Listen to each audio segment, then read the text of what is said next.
प्रजाहित और अपने जीवन से रुष्ट होने के बाद कई राजाओं के सन्यासी बनने की कथाएं हमने कई बार सुनी हैं, लेकिन आज हम एक ऐसे राजा के बारे में कहानी सुनने जा रहे हैं जिसने अपनी पत्नी प्रेम में धोखा खाने के बाद अपना संपूर्ण जीवन वैराग्य में बिता दिया और अंत में वह एक महान संत बनकर उभरे।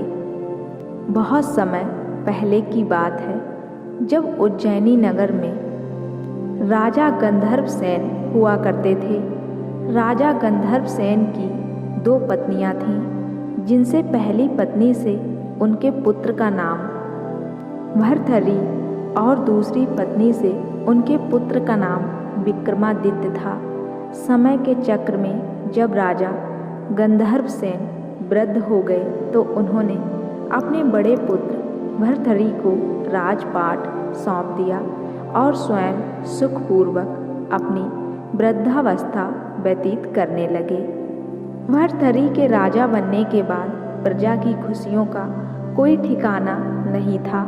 प्रजा उनके शासन से बेहद प्रसन्न थी, क्योंकि उनका राजा केवल राजा न होकर धर्म और नीति शास्त्र का बहुत बड़ा ज्ञानी था। इसलिए वह अपना शासन भी धर्म के अनुसार ही चला रहा था। इसी कड़ी में राजा भर्तृहरि ने 2 विवाह किए। 2 विवाह होने के बाद राजा ने पिंगला नामक एक युवती से तीसरा विवाह रचाया। पिंगला अत्यंत सुंदर थी और राजा भर्तृहरि उनके प्रेम में पागल हो चुके थे। विवाह के पश्चात उनका ज़्यादातर समय पिंगला के पास ही गुजरता था। तीनों रानियों में उन्हें पिंगला ज़्यादा प्रिय थी। राजा के अपार स्नेह और प्रेम के बावजूद भी पिंगला उनसे प्रेम नहीं करती थी। वह तो उसी नगर के एक कोतवाल के प्रेम में पागल थी। एक बार उस राज दरबार में गुरु गोरखनाथ पधारे।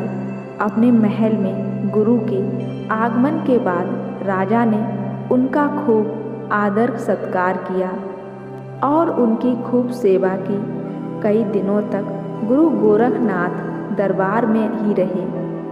आखिर में भर्तृहरि की सेवा से प्रसन्न होकर उन्होंने उसे एक आदित्य फल भेंट किया। गुरु गोरखनाथ ने कहा कि यह फल अद्भुत है।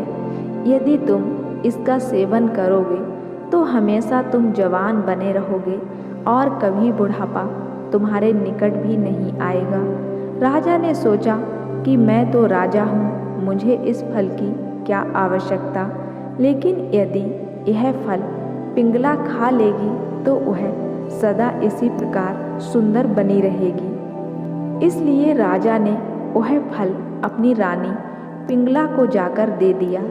उसे यह भी बताया कि यदि वह इस फल का सेवन करेगी तो सदैव सुंदर ही बनी रहेगी।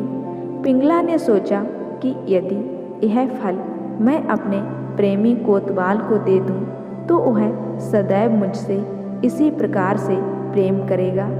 इसलिए पिंगला ने वह फल ले जाकर कोतवाल को दे दिया। लेकिन कोतवाल पिंगला से प्रेम नहीं करता था। वह तो नगर की एक वेश्या के प्रेम में पागल था। पिंगला ने वह फल कोतवाल को दे दिया, लेकिन कोतवाल ने वह ले जाकर उस वेश्या को यह फल दे दिया। और वेश्या ने सोचा कि यदि मैं इस फल का सेवन करूंगी और मैं सदैव जवान बनी रहूंगी तो आज ही भर मुझे इस नरक भरे काम में शारीरिक रहना पड़ता है। मैं कभी भी अपने जीवन में मुक्ति प्राप्त नहीं कर पाऊंगी। लेकिन यदि यह फल मैं राजा को ले जाकर दे दूं और राजा इसका सेवन कर ले तो शायद मैं प्रजाहित में कुछ आवश्यक काम करेंगे। उसने ऐसा ही किया और वह फल उसने राजा को ले जाकर भेंट कर दिया। राजा ने जब उस फल को देखा तो वह आश्चर्य में पड़ गया। उन्होंने पूछा, तुम्हें यह फल किसने दिया है? तब उसने बताया कि यह फल तो मुझे नगर के कोतवाल ने दिया है। राजा ने सोचा कि शायद किसी ने पिंगला से यह फल चोरी करके कोतवाल को दे दिया। राजा ने कोतवाल को बुलवाया और पूछा कि तुम्हें यह फल किस प्रकार प्राप्त हुआ। कोतवाल ने बताया कि यह फल मुझे रानी पिंगला ने लाकर दिया है। वह मुझसे बहुत प्रेम करती है, लेकिन मुझे उनसे कोई प्रेम नहीं है। यह सुनकर राजा के पैरों तले जमीन खिसक गई। उन्हें मानो कोई जोर का झटका लगा हो। उन्होंने सोचा, जिस स्त्री से मैंने इस संसार में सबसे ज़्यादा प्रेम किया, वही स्त्री मुझसे प्रेम नहीं करती। इस घटना ने राजा भर्तृहरि के जीवन को पूरी तरह से पलटकर रख दिया। अब राजा की इस संसार में कोई रुचि नहीं रह गई थी। अपने साथ हुए इस धोखे के बाद राजा को महल में कोई आसक्ति नहीं थी।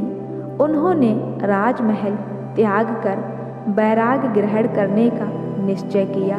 कुछ ही समय में उन्होंने अपना सारा राजपाट अपने छोटे भाई विक्रमादित्य को सौंप दिया और स्वयं तपस्या की ओर चल दिए। वह गुफा में पहुँचे और उन्होंने वहाँ तपस्या शुरू की। एक बार भगवान इंद्र ने उनकी तपस्या भंग करने हेतु उन पर एक पत्थर गिरा दिया, लेकिन भर्तृहरि ने वह पत्थर अपने हाथ में धारण कर लिया। लंबे समय तक वह पत्थर उनके हाथ में ही रहा और जब अपनी तपस्या पूर्ण करके उन्होंने वह पत्थर नीचे रखा, उस पर उनके हाथ का निशान बन गया। यह पत्थर आज भी उनकी गुफा में उनकी मूर्ति के नीचे रखा हुआ है। समय के साथ उन्होंने कठिन से कठिन तपस्या की और गुरु गोरखनाथ को अपना गुरु बनाया। दोस्तों, यह कहानी आपको कैसी लगी हमें कमेंट करके ज़रूर बताएं, और कहानी अच्छी लगी हो तो मेरे चैनल को भी सब्सक्राइब ज़रूर कर देना। साथ ही बेल आइकन को प्रेस करके ऑल पे क्लिक कर देना, जो ऐसी ही खूबसूरत कहानी आपको मिलती रहे। और वीडियो को लाइक शेयर ज़रूर कर देना।